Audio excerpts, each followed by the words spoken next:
Voilà, alors je dois excuser donc je dois excuser l'absence d'Alain Roel, hein, qui aurait dû donc partager ce temps de communication avec Dominique et qui est malade, qui est indisposé, qui ne peut pas être parmi nous, mais nous avons une pensée très amicale pour lui. Donc Dominique, tu vas nous parler, hein, donc de consacrer l'Église, faire advenir l'Église, avec ce changement dont vous avez parlé, hein, la minuscule et la majuscule.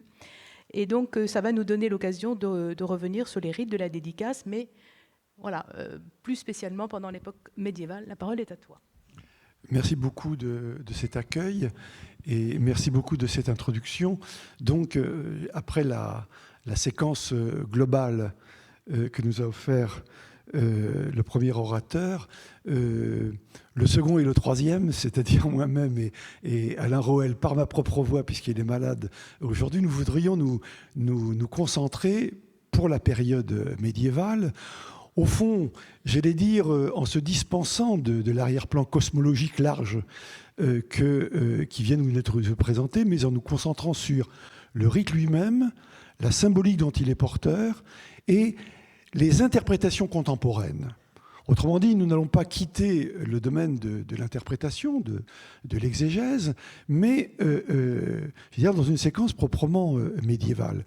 Et ce qui me semble important à souligner dès le départ, c'est que, bien sûr, ce rite de dédicace nous met au centre d'un mystère chrétien qui est caractéristique de l'Église occidentale, de l'Église latine, j'insiste bien là-dessus, qui est la rencontre du même terme pour désigner le bâtiment et la communauté, qui est un phénomène qui met des siècles à s'opérer. Et nous allons être obligés d'introduire très fortement de la chronologie. Le rite de la dédicace n'existe pas aux origines, c'est une simple première Eucharistie. Et nous avons, au terme de l'évolution qui est accomplie très largement en 1324, qui d'ailleurs remonte au moins au XIe, XIIe siècle, nous avons le rite le plus fastueux de l'Église latine.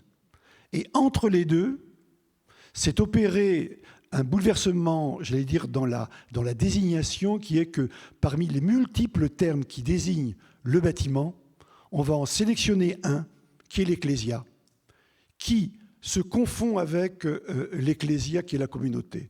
Donc c'est ce phénomène que l'on désigne dès les premières interprétations au IXe siècle, ce phénomène de métonymie qui fait que l'Occident latin désigne le bâtiment et la communauté avec le même nom, qui est au cœur de la mise en place du rituel de dédicace tel qu'il s'instaure progressivement au cours du Moyen-Âge, selon une chronologie que je vais essayer de résumer, et qui fait l'objet immédiatement de commentaires. Dès le IXe siècle au plus tard, on est préoccupé d'essayer de comprendre pourquoi il existe une métonymie selon laquelle on désigne du même mot le bâtiment et la communauté. D'où le titre « Consacrer l'Église pour faire advenir l'Église ». La nécessité du bâtiment pour faire advenir, dans le lieu du sacrement, la communauté. C'est un phénomène de renversement de valeurs qui est capital dans l'histoire du christianisme occidental que je vais essayer, avec l'aide d'Alain, de vous résumer on nous avait attribué 45 minutes, je vais essayer de m'y tenir. Alors, je précise que mon propre propos introductif, vous le retrouverez dans un ouvrage qui est à vos dispositions à l'entrée. C'est un résumé du chapitre 5 de La Maison Dieu que j'ai commis il y a quelques années, à peu près 18 ans. Alors, je passe sur le premier propos que j'avais choisi de faire. Vous avez remarqué qu'on parle de dédicace, qu'on parle de consécration. C'est strictement la même chose. Et c'est une confusion qui remonte bien avant le christianisme, ce qui est le monde romain peine à distinguer dédicace et consécration. Ce qui est intéressant dans cette confusion, c'est le fait que, au fond, la façon dont l'intériorité chrétienne dès les origines, dès l'époque des pères, se dit de la même façon, se consacrer à Dieu, c'est le vocabulaire de la dédicace ou de la consécration que l'on va employer pour le bâtiment lui-même. Autrement dit, vous avez un rapport qui a d'ailleurs été très bien souligné dans le premier exposé entre finalement l'habitation, l'architecture intérieure et puis l'architecture communautaire qui est celle de l'Église. Je me concentre maintenant sur la question de l'ordre de consécration. L'Ordo ad Benedicandam Ecclesiam, qui est élaboré dans les années 840, nous sommes au milieu du IXe siècle, et intégré un bon siècle plus tard de l'ordre pontifical romano-germanique sous l'appellation d'Ordo 40, est composé de couches plus ou moins précoces provenant des sacramentaires gélasiens anciens, nous sommes au Haut Moyen-Âge, gélasiens du IXe siècle et grégoriens supplémentés dans le premier tiers du IXe siècle. L'étude de ces couches combinées à celle des pratiques de consécration romaine du 8e siècle, je pense en particulier à l'Ordo Romanis 42, permet de comprendre comment l'on est passé par cumul et enrichissement lent de rites brefs, concentrés sur des actions, sur des objets ou des lieux précis, la déposition des reliques, les aspersions et exorcismes divers, la bénédiction des cloches, la bénédiction de la cuve baptismale, l'onction de l'autel et des objets dans sa dépendance, la nappe et la patène en particulier, la première célébration eucharistique, donc des rites brefs, dissociés, à un ordo de grande ampleur, un ordo unique qui va permettre de penser l'édifice comme un lieu unique, ce qui est une chose absolument pas du tout évidente. Vous savez que les premiers lieux chrétiens sont des lieux dissociés. Vous avez le lieu de l'Eucharistie, vous avez le lieu de la célébration du saint et de ses reliques, mais vous avez le martyrium, mais vous avez aussi le lieu du baptême qui est le baptistérium. Nous avons affaire au cours du Moyen-Âge, et le point d'aboutissement est très largement le IXe siècle, à la constitution d'un lieu unique. Pour ce lieu unique, on constitue un rite unique de consécration qui est un ordo de grande ampleur, l'Ordo ad Benedicandam Ecclesiam, première véritable mise en scène rituelle de cet ensemble qu'incarne désormais le lieu de culte.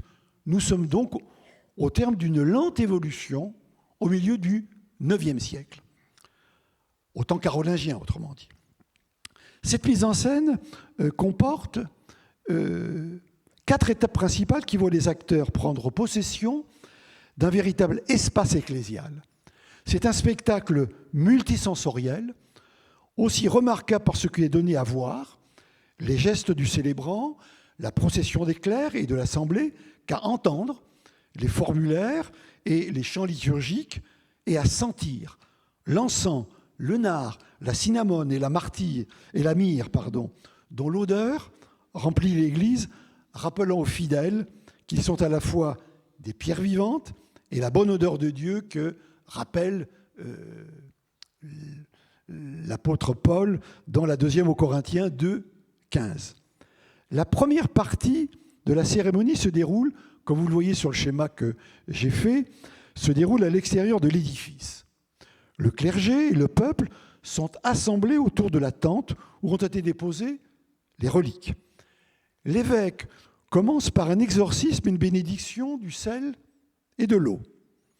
Le cortège se met alors en marche vers l'église, devant laquelle il s'arrête.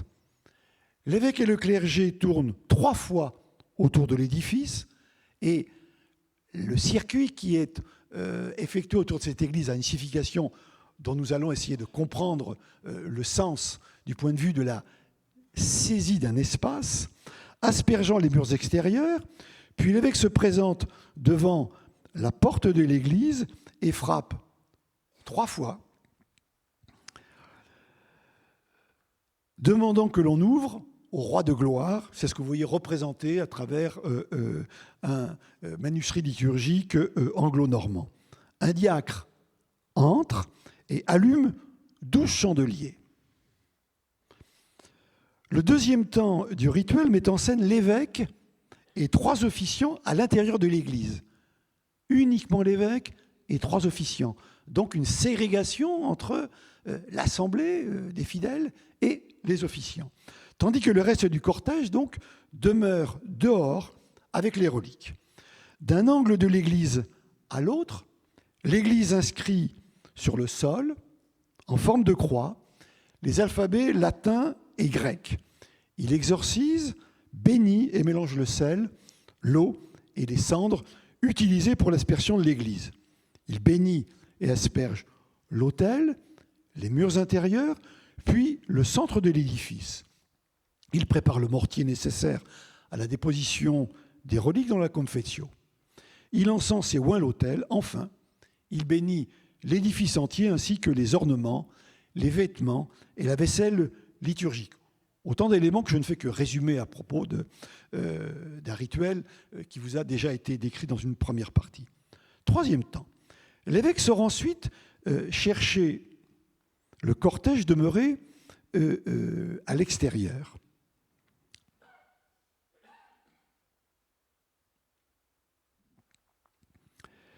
Le cortège se met alors en marche avec les reliques pour faire le tour de l'édifice avant que la procession n'entre dans l'église.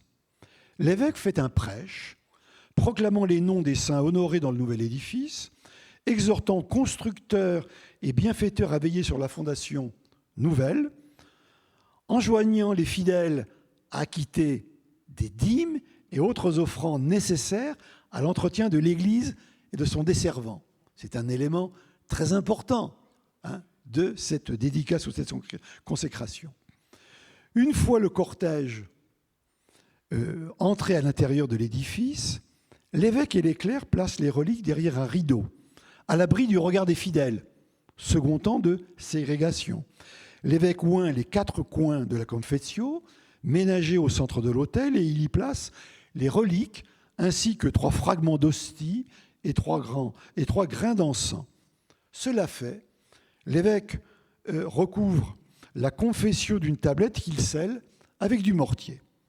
Des diacres revêtent ensuite l'autel, l'édifice est paré et les lumières allumées. Il ne reste plus qu'à accomplir le dernier acte de la dédicace, le plus solennel, la célébration eucharistique qui est appelée à se renouveler quotidiennement pendant 8 jours. Tout au long de la cérémonie, un intéressant jeu de rôle qui revient à distinguer le consécrateur et les clercs d'une part et les fidèles de l'autre institue une topographie proprement ecclésiale sous la forme d'une série de 4 délimitations. Un jeu de rôle et la délimitation d'une topographie que je vais essayer de détailler maintenant. Une première délimitation extérieure voit l'évêque, consécrateur et les clercs effectuer par 3 fois ce que l'on appelle dans les textes médiévaux un circuit autour du bâtiment comme pour circonscrire l'espace en voie de consécration au Dieu trine. De même, la deuxième délimitation intérieure est la seule affaire des clercs. Le consécrateur marque le bâtiment au sol, vous vous en souvenez, en y inscrivant de son bâton les 2 alphabets. La croix de Saint-André, ainsi formée, amène le pontife à parcourir l'espace d'un angle à l'autre de l'édifice, en passant par le centre du bâtiment, avant de venir bénir l'autel et d'effectuer un nouveau circuit pour bénir les murs. Ce faisant, le consécrateur circonscrit l'espace intérieur du bâtiment, amplifié à cet endroit l'ordo ad benedicandam ecclesiam des pontificaux des XIIe et XIIIe siècles, les pontificaux, c'est-à-dire le texte de l'évêque, puisque c'est un rite épiscopal, la consécration.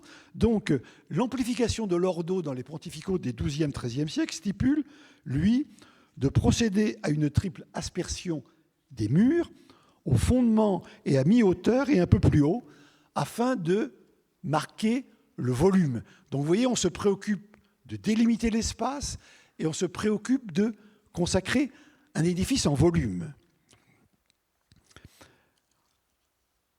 La troisième délimitation concerne de nouveau l'extérieur, circonscrit par un circuit que les clercs et les laïcs effectuent ensemble, comme si la communauté entière pouvait maintenant prendre toute la mesure de l'espace qui la constitue.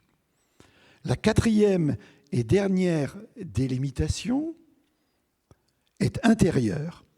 Le rideau destiné à dissimuler le consécrateur du regard des fidèles au moment où les reliques sont placées dans la confessio, marque une séparation entre clercs et laïcs, appelés à s'inscrire de façon permanente dans l'espace de l'Église consacrée. En effet,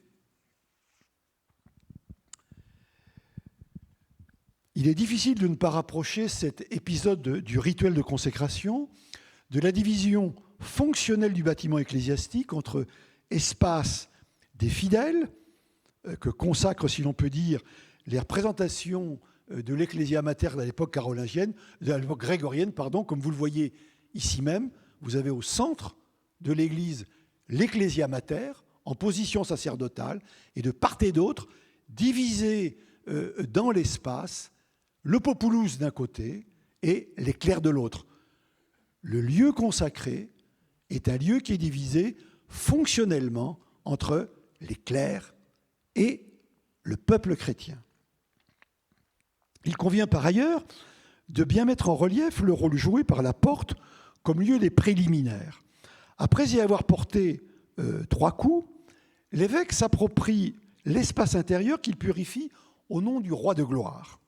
Plus tard, avant que la communauté n'entre dans le bâtiment, c'est de nouveau devant la porte que le consécrateur fait station et qu'il adresse son prêche à l'assemblée des fidèles afin de bien marquer que, par les mots, le passage du dehors au dedans. Encore convient-il de remarquer que la démarcation dehors-dedans est plus floue que ne pourrait le laisser croire la délimitation par circuit. Comme l'enseignent les pontificaux, ces livres liturgiques entre les mains de l'évêque. Une nouvelle déambulation rituelle permet bientôt d'inclure l'ère des morts, le cimetière, dans le circuit de la consécration. Et puis, la bénédiction des cloches de l'Église, que je n'ai fait que mentionner au passage, baptisée et porteuse d'un nom comme de véritables personnes, a pour effet de rejeter tout danger, toute ombre diabolique, toute tempête, au propre et au figuré, de l'espace parcouru par leur voix. Vous avez donc un nouvel espace encore plus grand que délimite le son des cloches. La consécration ou dédicace d'église obéit donc à une logique radioconcentrique qui irradie depuis le centre de l'espace consacré vers les périphéries que marquent les aires dépendantes dans le cimetière. Et ce qu'il faut bien voir, c'est que vous avez une consécration de l'espace depuis l'église qui s'élargit vers le cimetière, qui est amenée au cours du Moyen-Âge à se répandre encore un peu plus. Vous avez les délimitations à terme de la paroisse. Donc, au fond, ce qui est la prise de possession d'un espace, c'est à bien comprendre comme l'inscription spatiale de l'Église au Moyen-Âge, qui est, au fond, une construction d'espace par cercle radioconcentrique. Alors, consacrons quelques minutes maintenant aux commentaires de cette liturgie à partir, j'allais dire, des mots employés par les rituels, mais aussi dans un autre temps qui va être le texte d'Alain, celui des commentaires exégétiques. Outre le prêche, les formules rituelles employées par le consécrateur viennent en quelque sorte donner du contenu au bâtiment, constitutif de l'assemblée des fidèles. D'où l'intérêt de rapprocher Église petit e et Église grand E, la communauté. La première et principale caractéristique des formules consignées dans l'Ordo ad Benedicandam Ecclesiam est de nommer Dieu et de qualifier le lieu de sa présence. Il convient d'insister pour commencer sur l'extraordinaire diversité des qualificatifs appliqués à l'action de Dieu tout au long du rituel. C'est comme si l'on s'attachait, au moment de placer l'Église en dehors de l'espace commun, à dire la toute-puissance divine en évoquant la multiplicité infinie des noms de Dieu. J'énumère: créateur et grand ordonnateur de la maison du monde, artisan, celui qui attribue, attributor, celui qui donne, dator, conservateur, créateur, donateur, celui qui consacre, dédicator, celui qui distribue les grâces, dominateur, maître de ceux qui dominent, fondateur, gouverneur, habitant des saints esprits, celui qui répand, l'argitor, pontifex universel, Père tout-puissant, protecteur de la maison, recteur, roi des rois, magnifique triomphateur, prêtre universel, celui qui institue tous les éléments, le statutor, celui qui va instituer. La même diversité vaut pour le bâtiment consacré. Cour, basilique, maison, habitacle, demeure ou gîte, habitation. Mais curieusement, jamais église. En fait, seul le nom de l'innommable convient, nous dit les textes liturgiques, je le cite, au temple fait de main d'homme, que Dieu a souhaité dédier à son saint nom, qu'il a voulu dénommer lieu au pluriel de son habitation. C'est le lieu saint du songe de Jacob évoqué dans la Genèse 27, 10, 20. C'est le temple de Jérusalem qui habite désormais les cœurs, parce que la consécration permet aux clercs et aux fidèles d'habiter la maison de Dieu et d'être eux-mêmes habités par Dieu, le créateur de l'univers, étant imploré de construire, je cite, dans le cœur des fidèles, sa demeure perpétuelle. C'est donc au fond une double habitation qui est consacrée. L'habitation du bâtiment communautaire et l'habitation personnelle de chaque fidèle. Le rapport contenant-contenu qui instaure le bâtiment communautaire épouse ainsi les formes de réciprocité habitant-habité familière à la première spiritualité chrétienne, spécialement à l'architecture d'intérieur popularisée par les confessions de saint Augustin. Pourtant, si l'on fait du lieu consacré la propre maison de Dieu, et si l'on invite la bienheureuse majesté qui emplit et contient tout à remplir l'habitacle de sa présence, l'on reconnaît l'inadéquation de l'appel qui lui est fait de demeurer ici, parce que Dieu est partout, à la fois dans son temple saint et sur son trône au ciel. Donc tout le problème va être, pour la théologie sacramentelle, de justifier cette présence exceptionnelle dans le lieu qui est consacré. On pourra en rediscuter. De même, les saints installés dans l'Église sont intégralement présents, alors qu'une partie infime de leur reste repose dans la confession. Ces morts très spéciaux, pour reprendre l'expression de Peter Brown, fréquentent bien les lieux du temps, comme il est dit dans les textes, loca temporalia, mais ils jouissent déjà des joies éternelles dans l'au-delà, dans la demeure céleste. Une pareille présence-absence consacre l'Église comme le point de passage entre ici-bas et au-delà. En référence à la parole de Jacob, deux anciennes de la liturgie s'attachent à dire la qualité du lieu choisi par et pour Dieu. Que ce Dieu est terrible, ce n'est rien moins que la maison de Dieu et la porte du ciel, nous dit l'antienne.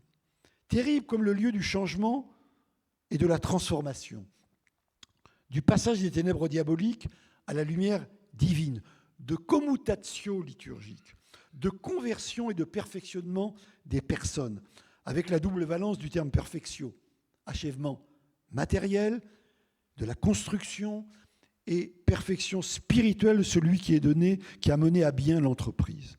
De progrès spirituel pour les corps contenus dans l'espace de l'Église, de miracles avec la guérison des malades et des infirmes, d'union idéale et anticipée des deux peuples de Dieu, le peuple d'Israël et les disciples du Christ, qui sont comme nous dit la liturgie, comme les deux murs reposant sur une même pierre d'angle, porteuse de l'Église et des fins dernières. Et ce problème de la transformation du bâtiment à l'occasion de la consécration est un problème capital dans l'histoire sacramentelle de l'Occident médiéval. Pour terminer, quelques considérations sur les problèmes de pétrification ecclésiale. Tout au long du rituel, le consécrateur se réfère à plusieurs reprises aux pierres vivantes et précieuses que sont les fidèles appelés à construire l'espace consacré. En une circonstance, il est fait mention de la pierre mystique sur laquelle Dieu a édifié l'Église apostolique qui prévaut sur les portes de l'enfer. Mais c'est de la pierre angulaire qu'il est essentiellement question pour désigner le mystère de la présence de Dieu dans l'humanité du Christ, dont l'Église et l'autel sont le nouveau sépulcre, comme si le vrai consécrateur était le Christ lui-même, et comme s'il personnifiait l'Église à consacrer. Au moment de bénir la table d'autel, l'officiant invoque Dieu qui a répandu, je le cite, la foi dans le monde et qui a rassemblé l'Église. Et il précise que Dieu est la pierre angulaire qui n'a pas été taillée de main d'homme. Lapis exquisus sine manibus. C'est lui qui a consolidé l'assemblage angulaire, angularem compagem, dit la liturgie, afin de bénir et de prendre l'hostie consacrée de son corps sur cette pierre consacrée à l'office. Le texte dense et complexe de cette bénédiction mérite toute notre attention. En invitant à prier Dieu, le consécrateur commence par décrire le double mouvement à l'origine de l'Église, la dispersion à travers le monde, puis le rassemblement évoqué de façon quelque peu tautologique, ecclesiam congregavit, puisque le terme ecclésia signifie, comme vous le savez, assemblée, congrégation. Ecclesia congregavit, c'est redoubler le mouvement du rassemblement. Le pontife parle ensuite de cette assemblée de façon métaphorique, en qualifiant Dieu de pierre, lapis, qui vient consolider l'assemblage angulaire.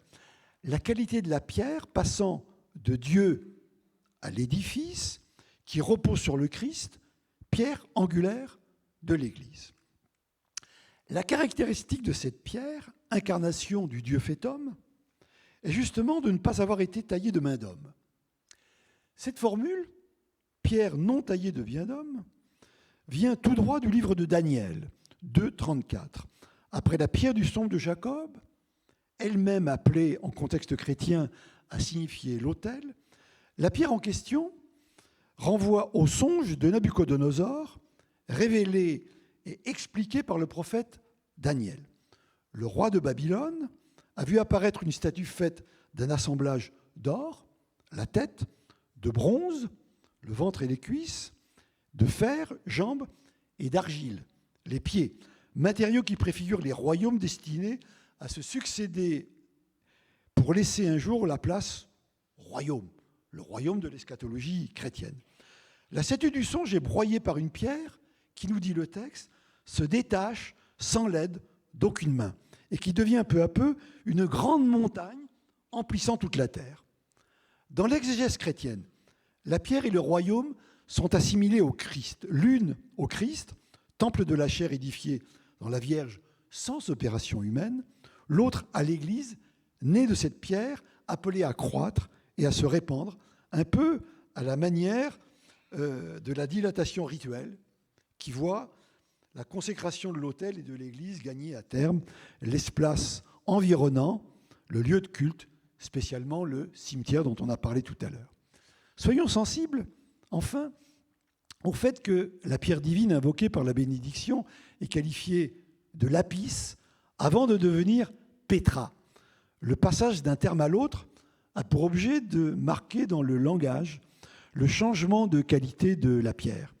La pierre non faite de main d'homme, la lapis, s'incarne en pierre du sacrifice, la pétra, laquelle consacre en quelque sorte les autres pierres de l'édifice chrétien.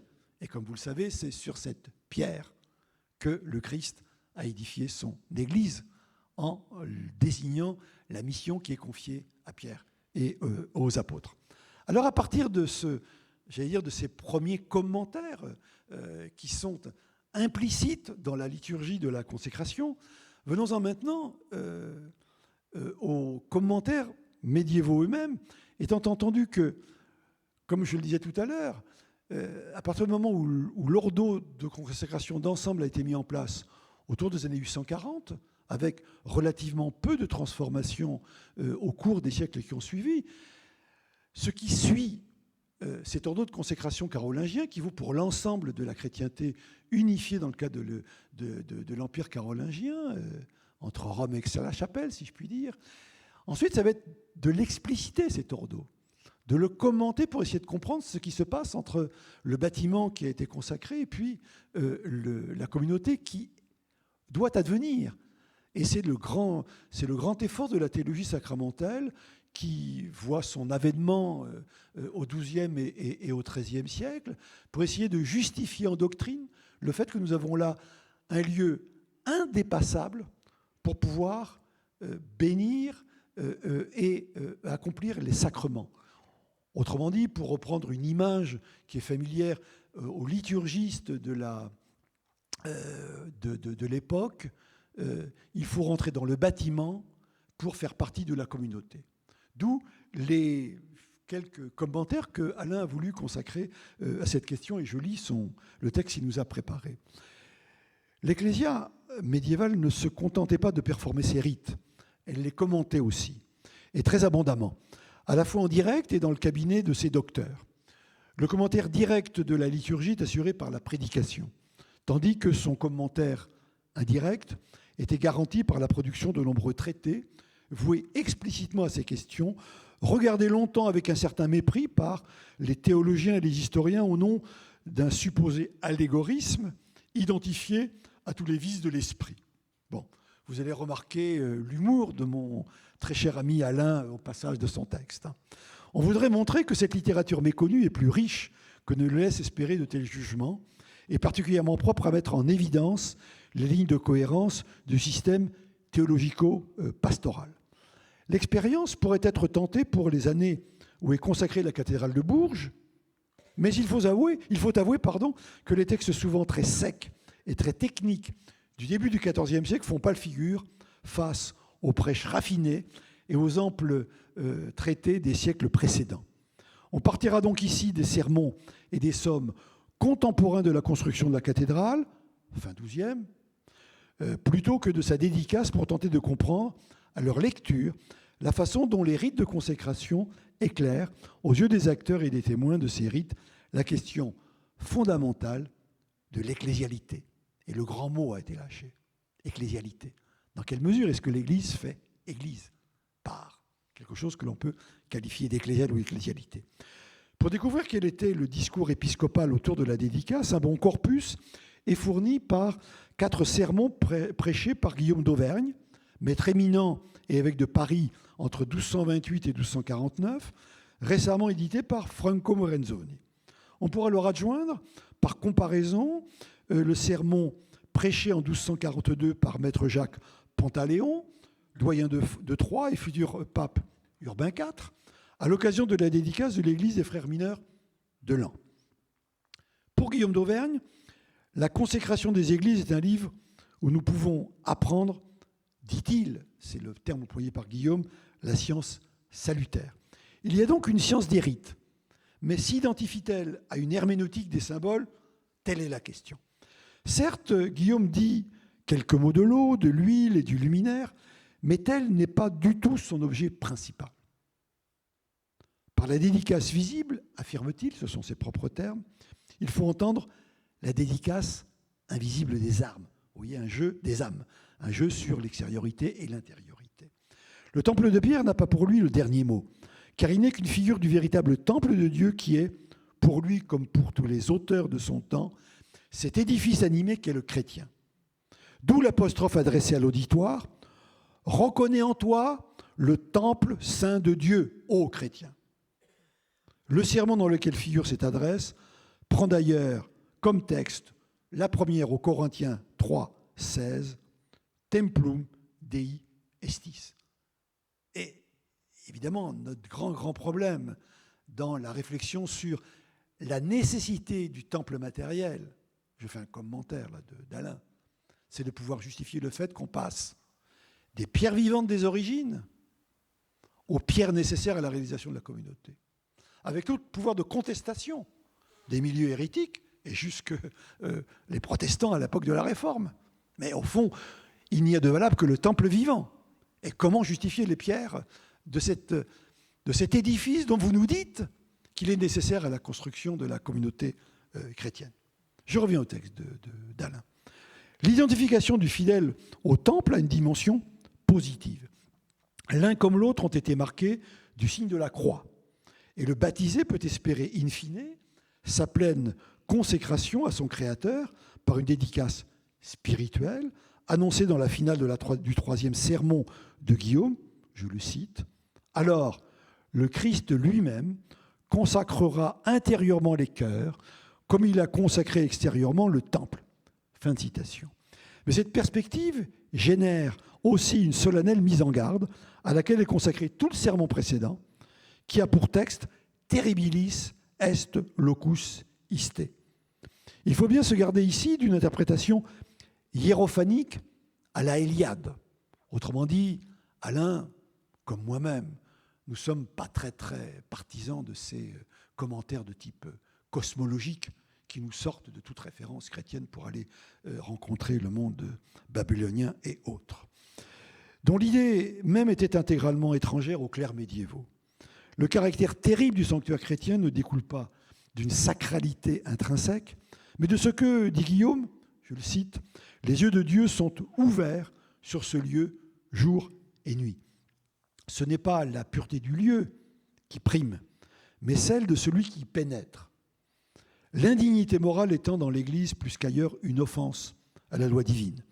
Il n'est pas impossible que ce soit en pensant à ce regard de Dieu toujours acéré que le prédicateur identifie le Christ à noster episcopus. L'épiscopus est étymologiquement le surveillant, celui qui regarde de toutes parts et ainsi est supposé agir le Christ au lieu de sa présence sacramentelle. C'est un lieu terrible dans lequel rentre le fidèle et il ne peut pas y rentrer n'importe comment. Une singularité de Guillaume d'Auvergne est d'interpréter le temple spirituel non seulement comme chaque âme baptisée à titre individuel, mais comme une collectivité. Il articule la personne du fidèle à la collectivité qu'il n'appelle pas ecclésia, se refusant les jeux métonymiques classiques sur Église, mais qu'il qualifie, et ça c'est exceptionnel, et Alain fait bien de le relever, la chrétienté entière, tota Christianitas. Dans un tel contexte, le mot est rare. Christianitas a plutôt, au XIIIe siècle, un sens territorial. L'œcumène des chrétiens unifiés par la juridiction du pontife romain. Or, il s'agit davantage, dans le sermon, d'une communauté, la société des pierres vivantes rassemblées dans l'édifice de pierres architecturées. Guillaume invite ainsi à penser le lieu consacré comme un lieu chrétien-terre, non pas tant pôle focal ou fixation symbolique que figure d'une dynamique sociétaire. L'évêque de Paris serait-il obsédé par la portée morale de la dédicace? Pour mesurer son originalité ou sa représentativité, un regard sur le sermon contemporain de Jacques Pantaléon à Laon aura valeur de test. La structure du sermon laonnois est assez complexe. On y distingue 4 temples avec 4 façades, 4 couronnes et 4 autels. Dans la réalité, Maître Jacques, ayant été beaucoup trop bavard sur le premier point, il ne traite vraiment que celui-ci, les autres étant réduits à une sorte de plan détaillé. Or, quels sont pour lui les 4 temples? Point 1. L'Église faite de pierres vivantes. Point 2. L'humanité du Christ comme temple de sa divinité. Point 3. Le corps de chaque homme. Point 4. L'âme comme demeure de Dieu. Si l'on compte bien, cela donne une interprétation théologique face à 3 interprétations anthropologiques. Une collective, les pierres vivantes, et 2 individuelles, le corps et l'âme. Se trouve ainsi pleinement confirmé le primat anthropologique et moral dans l'homilétique de la dédicace au XIIIe siècle. Les sermons, même révisés et collectés, ont un rapport direct à l'événement liturgique. Plus distanciés sont les traités consacrés à la pratique rituelle de l'Église que l'on a pris l'habitude, élargissant l'ambitus d'un genre très spécifique, de ranger sous la catégorie très extensive des expositiones missae. Une catégorie beaucoup moins propre au XIIIe siècle que le sermon, puisqu'elle est illustrée au moins depuis l'époque carolingienne, mais qui connaît au siècle de la 34, autrement dit au XIIIe, une forme d'arche d'or. Nous écarterons d'emblée les 2 figures les plus illustres du rayon. Au début du siècle, Innocent III, ou plutôt le cardinal Lothaire, avant qu'il ne soit pontife sous le nom d'Innocent III, pour la bonne raison que son Demissarum Mysteriis ne comporte pas de chapitre spécifique sur les rites de consécration de l'Église. À la toute fin du siècle, Guillaume Durand, le célèbre auteur du Rational des divins offices, sur lequel la chrétienté latine va vivre au moins jusqu'au XIXe siècle, dans ses traductions en français, parce qu'il est sans doute trop pratiqué, alors même qu'il est un compilateur infiniment plus qu'un créateur. Mieux vaudra se tourner vers des auteurs qui, pour être moins lus, ont beaucoup inspiré Durand et s'y retrouvent souvent à la lettre. J'en retiens, c'est Alain qui parle, bien sûr, j'en retiens 3. Sicard, pour commencer. Sicard, évêque de la prestigieuse cité lombarde de Crémone, à la toute fin du XIIe siècle et au début du XIIIe, autrement dit, nous sommes dans une séquence des débuts de Bourges, qui rédige un peu avant 1200 un très ample mitralet. Le deuxième sera Guillaume d'Auxerre, brillant maître des écoles de Paris, proche de la cour pontificale, mort en 1231. On cite surtout la Summa Aurea de Guillaume, mais aussi importante est son ambitieuse Summa de Ecclesiasticis Officiis, longtemps d'un abord difficile, mais bénéficiant désormais d'une excellente édition électronique grâce aux soins d'un collègue allemand. Le troisième acteur sollicité est Guibert de Tournai, un mendiant. Il en fallait bien un. Maître régent de la chaire franciscaine de l'Université de Paris, prédicateur abondant, mort en 1284. Au milieu du siècle, sur une commande de l'évêque d'Orléans, Guillaume de Bussy, frère Guibert rédige un traité De Officio Episcopali, plus spécifique que les ouvrages précédents, qui se concentre sur les bénédictions propres à l'évêque. Que dire à partir de ces 3 grands traités ? En un genre, le commentaire liturgique qui ne valorise nullement l'innovation, Sicard, Guillaume et Guibert restent pleinement fidèles aux principes herméneutiques forgés de longue date, dès le IXe siècle, et notamment le principal d'entre eux, le principe de pansignification. Dans l'action rituelle, tout, absolument tout, fait sens, et fait même sens plusieurs fois. À condition que les lectures différentes relèvent du diversa et non de l'adversa, elles sont parfaitement compossibles. On en trouverait un parfait exemple dans le véritable tableau d'équivalence que construit Guibert de Tournai pour donner le sens moral ou spirituel de chacun des acteurs et de chacun des objets de la cérémonie de dédicace. Je note que ce tableau à peine rédigé est intégralement repris au Speculum Ecclesiae du pseudo-Hugues de Saint-Victor, ce qui ne semble pas avoir été remarqué jusqu'à présent. Autrement dit, Alain vous apporte un petit plus qui n'a jamais été remarqué et qui figurera en note pour les futurs lecteurs de sa communication. À nos yeux, la pansignification des docteurs peut parfois virer au franc comique.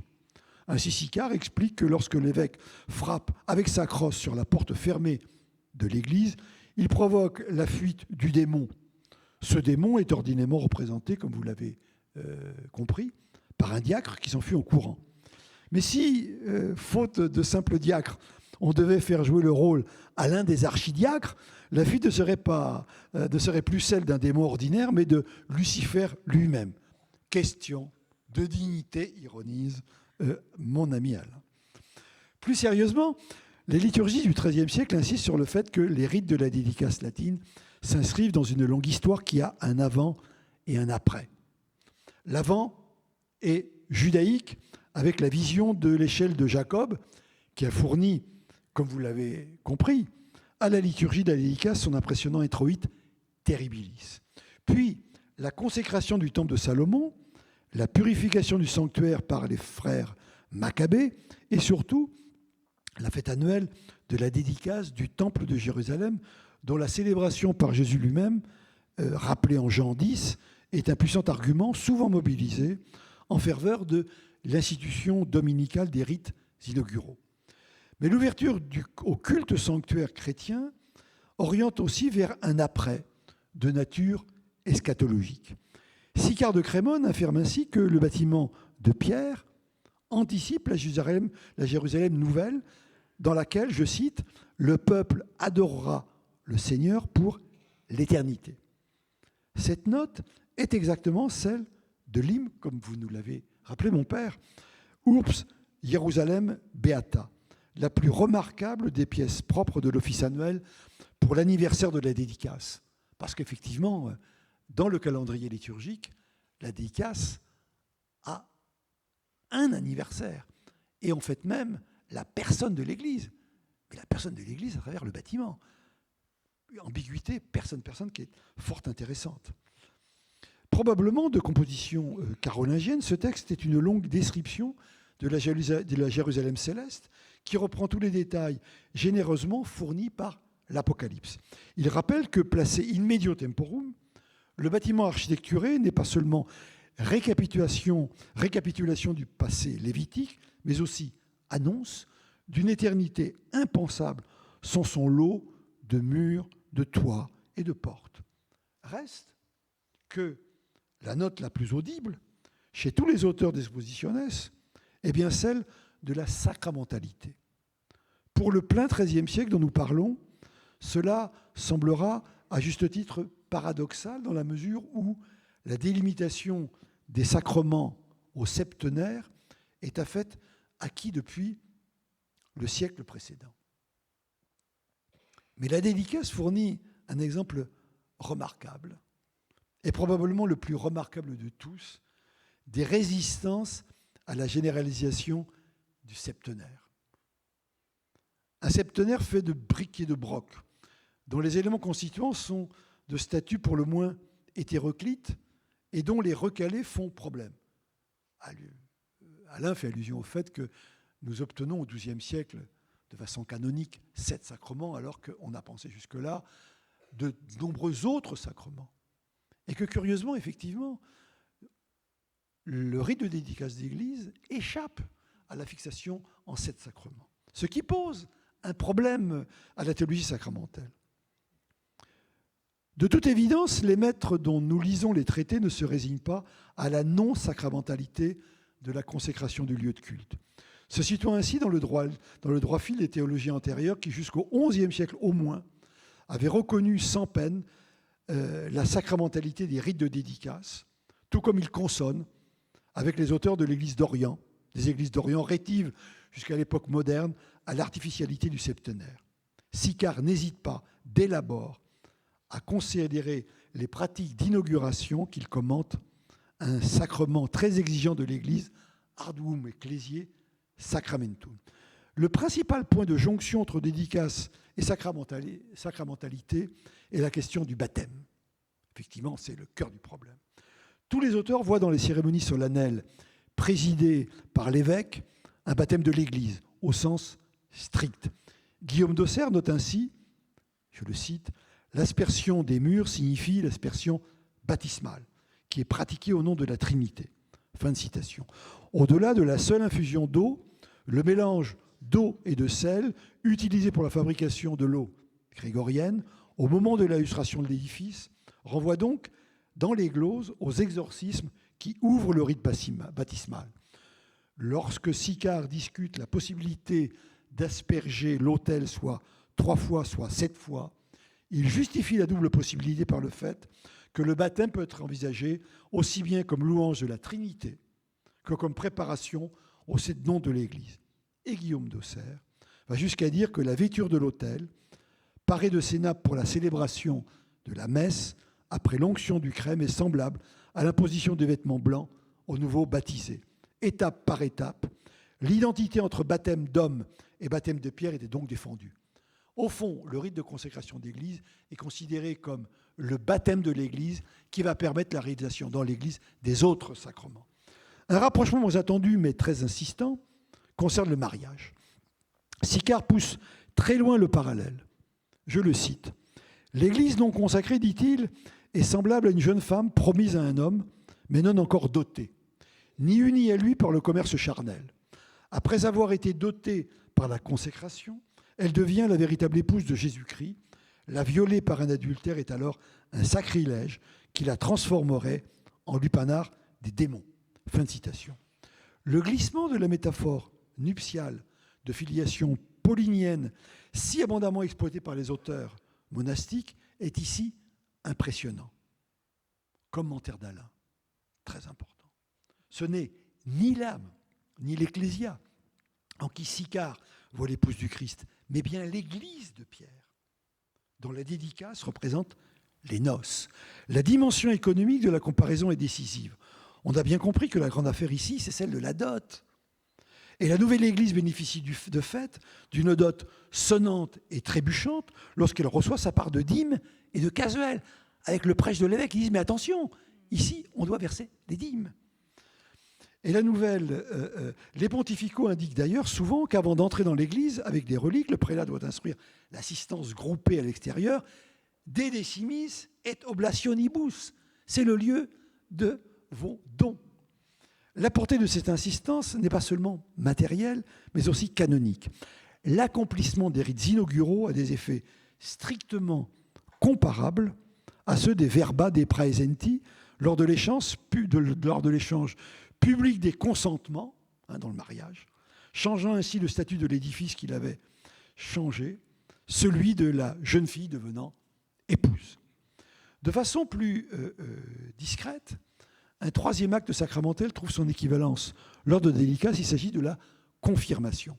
Sacrement mal aimé de la scolastique, mais qui se systématise précisément à l'âge grégorien et post-grégorien, quand se fixe le rituel de la visite pastorale. Nos auteurs identifient dans l'onction d'huile faite aux 12 croix murales, dont on a parlé dans le premier exposé, un écho de l'effusion de l'Esprit sur les apôtres à la Pentecôte, référence néo-testamentaire de la confirmation. Notons que nous sommes ici à la jonction entre histoire doctrinale et histoire des images, puisque la mise en relation entre les croix de consécration et les apôtres amène dès le XIIIe siècle à peindre souvent les croix entre les mains des 12 en buste ou en pied.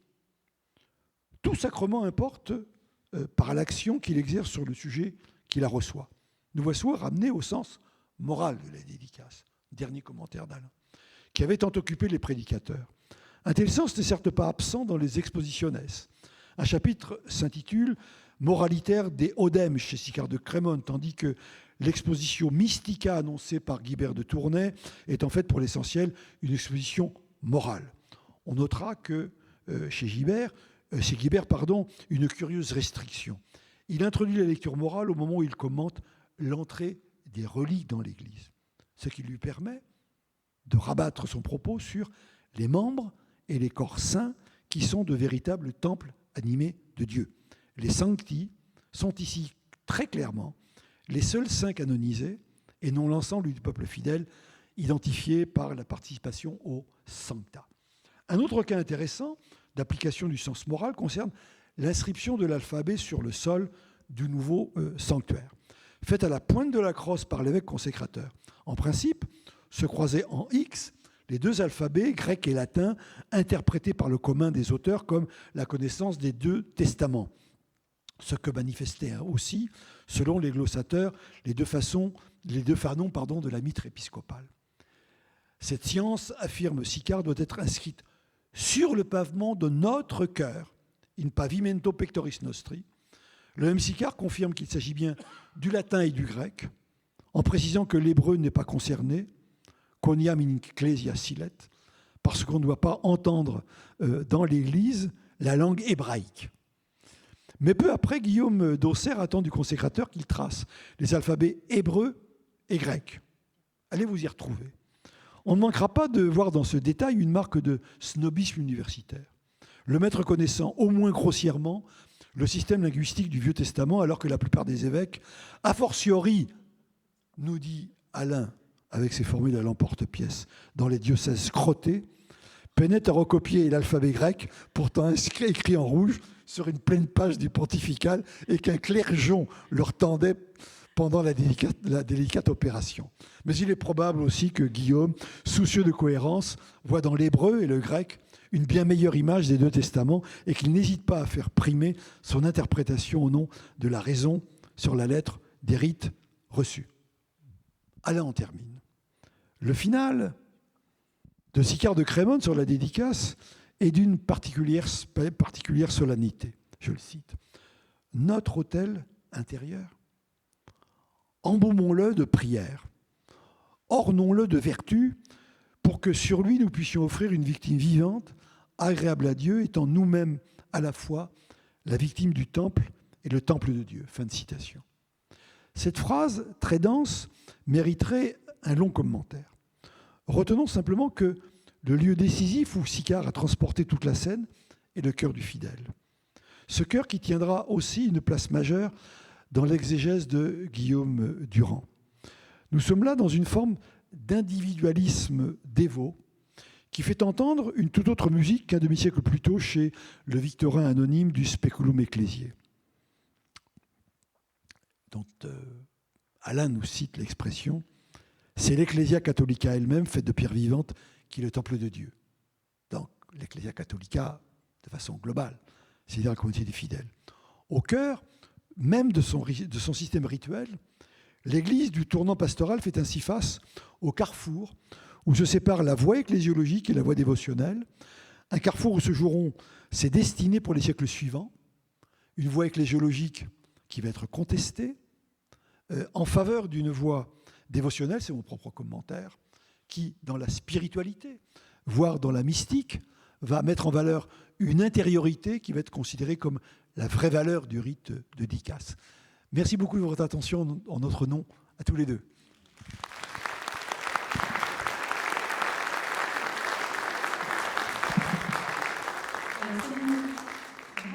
Ça marche, vous m'entendez ? Oui. Donc c'est nous qui te remercions très chaleureusement, Dominique, pour cette très brillante communication, de t'être fait la voix aussi de notre collègue Alain, et qui nous montre effectivement la profondeur en fait de cette capacité de nos médiévaux que nous aimons tant à réfléchir en fait à la signification fondamentale de ces rites.